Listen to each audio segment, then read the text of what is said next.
My father, John Andrew Schoffstall, went into the fire service at 18 because of his dad. My grandpa was the fire chief of a local volunteer fire department. My dad naturally went in because that's what his dad did. Dad served 12 years with the Terre Haute Fire Department and then was in the fire service for 24. He worked at Newport Chemical Depot where the VX was housed in Dana, Indiana. And then he went to Terre Haute after that plant closed down. He was a well-respected man, highly thought of in the community. So was my grandpa. They were pretty much the same guy. Everybody knew him. Everybody knew John and Rex Schoffstall. If you went somewhere, you never met a stranger wherever you went. It wouldn't be uncommon for us to spend 45 minutes to an hour and a half talking to somebody in a store or something, because we knew everybody. I learned everything I know from Dad. I learned all my hunting skills from my father and how to be a well-respected man in life and how to give 110% in everything I do. I promised my dad no matter what, I would keep our business open, the Deer Barn LLC located in West Terre Haute, Indiana. No matter what, it would stay open to hand down to my kids. And while I'm doing that, I'm going to college at Ball State University for a wildlife biology and conservation degree. My dad loved the thrill of going out and the adrenaline rush of going out. I mean, what guy doesn't? He loved helping people. It was his calling in life. It was his niche. He said there was no greater job in the world. The local fire department, the Terre Haute City guys, they were great. They were at the house nonstop through it. Dad spent several days in the hospital because he was battling COVID-19.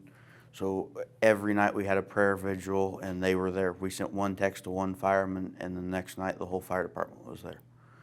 And that held for 10 days. All 10 days he was on the vent. They're awesome. They're a band of brothers. They'll never be broken. As I think about Dad, I'm going to remember as a well-respected guy. I'm going to tell my grandkids about him and my kids and tell them how much their community really loved my father. Other people have told me that I look exactly like him. I'm a spitting image of him except the long hair. But they say I'm pretty much just the same person. Dad loved to hunt. If he wasn't on the job, we were doing something for hunting season. It was always hunting stuff. There never was a time we weren't in the woods together doing something for hunting. Me and my father started the business back in 2016. He come to me and said, "Hey, I've got this idea." I was 13 at the time. I said, I don't know, go for it. Let's do it. Let's take a gamble and do it. I said, let's just go ahead and do it. If we're going to jump in all the way. And we did, and it took off. We started on 4-foot shelves out in our pole barn, and then it expanded to a whole room into our pole barn. That was supposed to be a workroom. So, I mean, it expanded over the 5 years exponentially.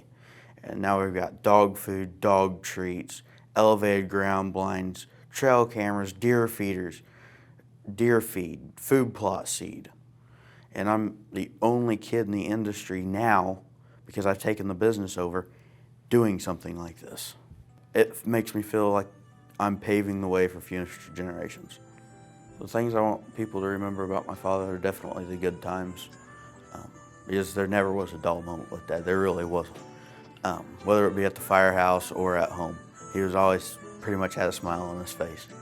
And I want him to remember that, to live life like Dad did. Here's to you, with that smile on your face. Here's to you, and what I won't raise to this moment we share, to the love